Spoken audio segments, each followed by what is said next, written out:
Good morning, student. This is class 4th, chapter 3rd, eating habits and care of animals.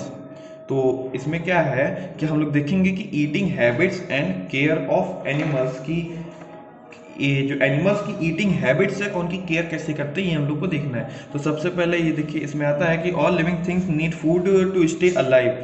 Animals also need food for growth and energy. Eating habits of animals are different from one another. Animals depend on plants and other animals for their food. Animals can be grouped into 5 categories depending on the kind of food they eat. अब देखिए, हर animal की एक ही eating habit नहीं होती है। कुछ animal जो होते हैं वो वेज खाते हैं, कुछ नॉन वेज खाते हैं। मतलब कि कुछ एनिमल जो होते हैं वो घास फूस खाते हैं और कुछ एनिमल जो होते हैं मांस खाते हैं। ठीक है, शेर हमारा मांस खाता है, गाय हमारी घास खाती है। तो that is the different part. उसी हिसाब से एनिमल्स को हमने 5 कैटेगरीज में डिवाइड किया है, that is herbivorous, carnivorous, omnivorous, parasites and decomposers. Now we will see the first category, that is herbivorous. What is herbivorous? क्या होता है? एनिमल्स व्हिच ईट प्लांट्स और plants parts like leaves, vegetables etc. are known as herbivores. Examples of herbivores are, देखिए, ऐसे animals जो plants खाते हैं, जो हरी पत्तियों पे डिपेंडेंट होते हैं, उन्हें कहते हैं हर्बीवोरस। दैट इज हर्ब मतलब क्या होता है? जड़ी बूटी, या कह सकता हूँ ग्रीन प्लांट। तो हर्बीवोरस इस ऐसे एनिमल जो हर्ब खाते हैं, जो प्लांट खाते हैं, वो कहलाते हैं हर्बीवोरस। ठीक है, एग्जाम्पल क्या हो जाएगा? जो डियर हो गया, शीप हो गई, गाय हो गई, काऊ हो गई ना। तो these are all herbivorous. Now we'll come to carnivores. What is carnivores? we'll see carnivores. Animals which eat flesh of other animals are called carnivores. Animals like lion, tigers, leopards, fox etc. example of carnivores. Now the animals that eat flesh of other animals, जो कि दूसरे का मांस खाते हैं, जो कि means जो कि वेजिटेरियन नहीं होते हैं, वो क्या कहलाते हैं? Carnivores. Okay, now we'll see omnivores. Omnivores क्या होते हैं? Animals which eat both plants and flesh of other animals are known as omnivores. Omnivores means ऐसे एनिमल्स जो दोनों ही चीजें खाते हैं, जो आपका मीट भी खाते हैं, मीन्स फ्लैश भी खाते हैं, एंड क्या लिखा है? Animals which eat both plants and flesh of other animals, and plants को भी खाते हैं। That is known as omnivores. इसके एग्जाम्पल क्या होते हैं? क्रो हो जाएगा, बियर हो जाएगा। ठीक है, क्रो होता है, कौवा जो होता है, वो फ्लैश भी खाता है डेड एनिमल्स का, और वो आपका वेजिटेरियन चीजें भी खाता है। ठीक है, एंड बियर भी आपका ऐसे ही करता है। बियर आपकी पेड़ की पत्ती भी खाता है प्लस फ्लैश भी खाता है। ठीक है, अब आते हैं third category, parasites. What are parasites? क्या होता है? एनिमल्स दैट लिव ऑन और in the body of another animals to suck blood are known as parasites. ऐसे एनिमल जो दूसरे की बॉडी को अपना घर बनाते हैं और उस घर से अपना फूड प्राप्त करते हैं, उसे कहते हैं पैरासाइट्स। ठीक है, जैसे बग हो गया, जैसे टेपवर्म हो गया। ठीक है, ये सब क्या हो जाते हैं? ये सब हमारे जो आपकी बॉडी पे आके बैठा, जैसे मच्छर है, मच्छर आपकी बॉडी पे आके बैठा, देन कुछ समय के लिए बैठा रहा, फिर आपका खून चूसने लगा, तो that is known as parasites. ठीक है, उसे क्या कहेंगे? उसे पैरासाइट कहेंगे।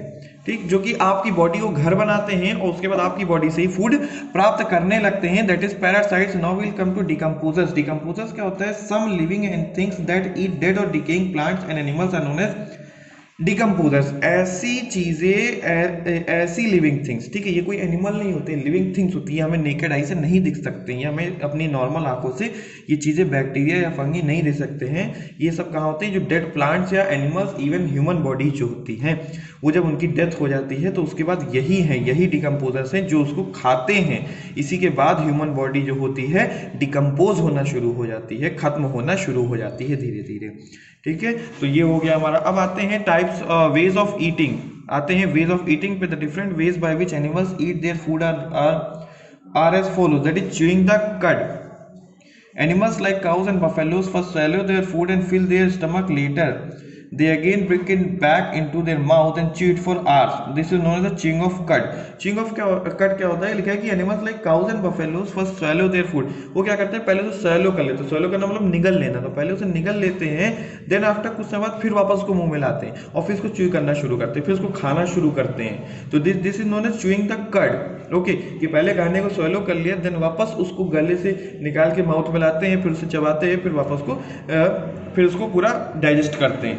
नाउ सेकंड टर्म आपका आता है gnawing the food. What is the meaning of gnawing the food? The way of eating fruits and seeds by some animals like rabbit and squirrel with the help of long and flat teeth is called gnawing.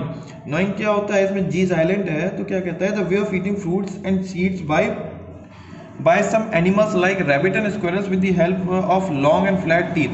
देखिए आपने देखा होगा कि squirrel के और rabbit के even जो mouse के होता है, चूहे के, ठीक है, खरगोश के, इसमें क्या होता है, दांत आगे दो दांत निकले होते हैं, तो उसके जरिए से जो फूड खाना होता है that is called the gnawing of the food. Now swallowing the food, तो मैं ऊपर बता चुका है swallow मतलब क्या होता है, निगल जाना. तो swallowing द फूड क्या होता है, बट डू नॉट, बर्ड्स के तो देखिए बर्ड्स के टीथ नहीं होते, तो बर्ड्स क्या करती है, डायरेक्ट फूड को निगल जाती है, तो that is known as swallowing the food. Okay, क्योंकि बर्ड्स हमारी क्या खाती हैं, इंसेक्ट खाती हैं और नट्स खाती हैं, ग्रेन्स खाती है, सब खाती है, तो सब क्या करती है, डायरेक्टली वो फूड को निगल जाती है, तो that is swallowing the food. अब आते हैं some unique features of animals. That is giraffe has long neck by which it can easily reach to branches of tall trees and eat leaves from there. अब पता है कि giraffe की long neck होता है तो उसके जरिए वो बड़े बड़े पेड़ों की पत्तियां खा लेता है. नाउ सेकंड आता है elephant possesses long thick trunk which helps it in sucking water and eating fruits and leaves from trees. कि elephant possesses long thick trunk which helps it, जो एलिफेंट का लॉन्ग ट्रंक होता है, trunk किसे कहते हैं, जो उसकी सूंड होती है, तो सूंड के जरिए क्या करता है, पानी पीता है और सारी चीजें भी खाता है, ठीक है, ईटिंग फ्रूट एंड लीव्स भी उसी से अपने मुंह में खाता है. Okay, now we'll come to carnivores और flesh eating animals like tiger, lion, fox, owl, dog etcetera have sharp biting teeth. तो उस टीथ के जरिए, जो जैसे शेर का हो गया और टाइगर का हो गया, फॉक्स का हो गया, आउल का हो गया, डॉग का, इनके टीथ बहुत ही शार्प होते हैं, टीथ बहुत ही नुकीले होते हैं, उसके जरिए से ये लोग अपना खाना खाते हैं. अब आता है frog catches insect like beetle, fly, worm etcetera with its tongue and swallow them as a whole. अब क्या होता है, कुछ ऐसे जानवर होते हैं जो कि आप देख सकते हैं डायग्राम में, जैसे कि ये फ्रॉग है, ये कैसे अपनी जबान के जरिए से उस अपने फूड को पकड़ रहा है, ठीक है, तो इसे क्या कहते हैं, तो ऐसे कुछ एनिमल्स होते हैं जो कैच कर लेते हैं इंसेक्ट को विद देयर टंग. नो देखते हैं insect like bee, butterfly, mosquito, ये क्या करते हैं, आपकी बॉडी में बैठते हैं और जो होता है खून जो होता है अपना चूस लेते हैं, ठीक है, बाय हॉलो ट्यूब होता है जो कि आपको नेकेड आई से नहीं दिखेगा, बट उसे हॉलो ट्यूब कहते हैं. एडेप्टेशन फॉर प्रोटेक्शन, ठीक है, तो to protect themself from the enemies some animals possess following adaptation मतलब अपना रूप परिवर्तन करना. ओके, अडेप्ट कर लेना, कुछ भी स्थिति को अडेप्ट कर लेना, धारण कर लेना, उस हिसाब से एडजस्ट हो जाना, that is adaptation for protection. तो मर्जिंग विद सराउंडिंग साथ मर्ज कर जाना, जैसे some animals such as zebra, chameleon, polar bear, grasshopper, many types of fishes etcetera use tricks to protect. ठीक है, कई आपने देखे होंगे जानवर जो अपने ट्रिक्स यूज करते हैं अपने को दूसरे एनिमीज से बचाने के लिए, जैसे कि for example polar bear uses white body colour to hide in the snow. अब पोलर बियर व्हाइट होता है तो स्नो में वो छुप जाता है, दिखता नहीं है, तो इससे उसको कोई मारने वाला आसानी से मार नहीं पाए. कैमेलियन मींस एक गिरगिटान की एक प्रजाति होती है, ठीक है, तो क्या होता है गिरगिटान तो नॉर्मली कलर बदल लेता है, क्यों, एनिमी से बचने के लिए. Okay, zebra has white and black stone body and helps to merge in sounding and so on. Zebra भी ऐसे ही होता है. Now moving fast. अब मूविंग फास्ट क्या होता है, मूविंग फास्ट आपने देखा होगा कि जिराफ कितना तेज भागता है, डियर कितना तेज भागता है. Similarly, like deer, giraffe, etc. have strong legs by which they can run very fast to defend themselves from their enemies. Now, having spines क्या होता है, कांटे. नो, तो कांटे क्या होता है, वो अपनी बॉडी के ऊपर उनके कांटे निकल आते हैं जिसके कारण से एनिमी उनको पकड़ नहीं पाता है. ठीक है, तो some animals have pines all around their bodies to protect themself from their enemies, for example porcupine, hedgehog, etc. Now आते हैं looking for domestic animal, that is animal should be treated with love. अब सबसे important बात आती है कि animals को हमेशा लव के साथ ट्रीट करना चाहिए. ये हर एक ह्यूमन की एक ह्यूमन होने की पहचान होता है कि animal should be treated with love. Animal को हमेशा प्यार से ट्रीट करना चाहिए। Animal should be kept in proper and neat shelters. Animals को एक साफ सुथरी शेल्टर में रखना चाहिए जिससे उसे कोई भी बीमारी ना लगे और वो बीमारी आगे स्प्रेड होने से, आगे फैलने से बच जाए। अब आता है क्या कहता है, और कहता है healthy clean and fresh food should be given to them. अब एनिमल्स को भी हेल्दी क्लीन साफ सुथरा खाना हमें देना चाहिए, ठीक है। ना आता है pure drinking water should be provided to them. उन्हें प्योर ड्रिंकिंग वाटर प्रोवाइड करना चाहिए, प्योर साफ सुथरा पानी देना चाहिए। If the animals fall sick proper treatment should be provided, they should be taken to proper veterinary hospital. उन्हें proper, अगर एनिमल सिक है तो उसे हमें जल्द से जल्द उसका इलाज कराना चाहिए और उसे हॉस्पिटल में दिखाना चाहिए अच्छे से अच्छे। नाउ आता है सेव वाइल्ड एनिमल्स, कि वाइल्ड एनिमल्स को सेव करना चाहिए। आजकल क्या होता है, शिकार होता है तो लोग शेर को मारते हैं, सबको मारते हैं। वो चीज प्रतिबंधित होनी चाहिए, वो चीज नहीं करनी चाहिए। कहता है वाइल्ड एनिमल्स आर हंटेड। अब वाइल्ड एनिमल्स को क्यों हंट करते हैं? वाइल्ड एनिमल्स को उनकी स्किन के लिए हंट करते हैं, उनकी खाल से कुछ ना कुछ बनाते हैं, गैंडे की सींग से बनाते हैं, हाथी के दांत से कुछ ना कुछ बनाते हैं, तो इसलिए उनको मार डाला जाता है, जो कि पूर्णतया गलत है, इसे रोका जाना चाहिए। Our government has started many programmes to save wildlife. Under this programme many national parks and wildlife sanctuaries have been set up. Nobody is allowed to cut trees now. Even trees को भी cut करना, green trees को भी cut करना पूरी तरीके से प्रतिबंधित है, मना है, और हमें ग्रीन ट्रीज कट भी नहीं करने चाहिए और एनिमल्स को भी नहीं मारना चाहिए। The Indian wildlife has been protected in 90 national parks and 48 wildlife sanctuaries. These are strictly reserved for conservation.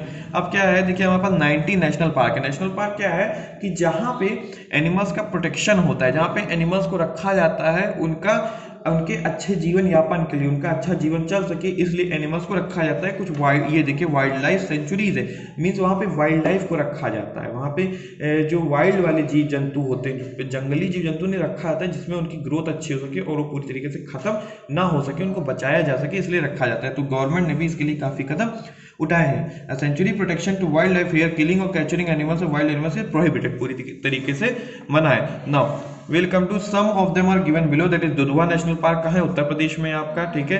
Kanha national park कहाँ है? मध्य प्रदेश में। गिर नेशनल पार्क कहाँ है? गुजरात में है। भरतपुर बर्ड सेंचुरी कहाँ है? राजस्थान में। मॉलिंग नेशनल पार्क अरुणाचल प्रदेश में। Kaziranga national park that is Assam में है। Jim Corbett national park Uttarakhand में है। And the Bandipur national park आपका कर्नाटका में है। सो थैंक यू चिल्ड्रेन, आज का चैप्टर खत्म।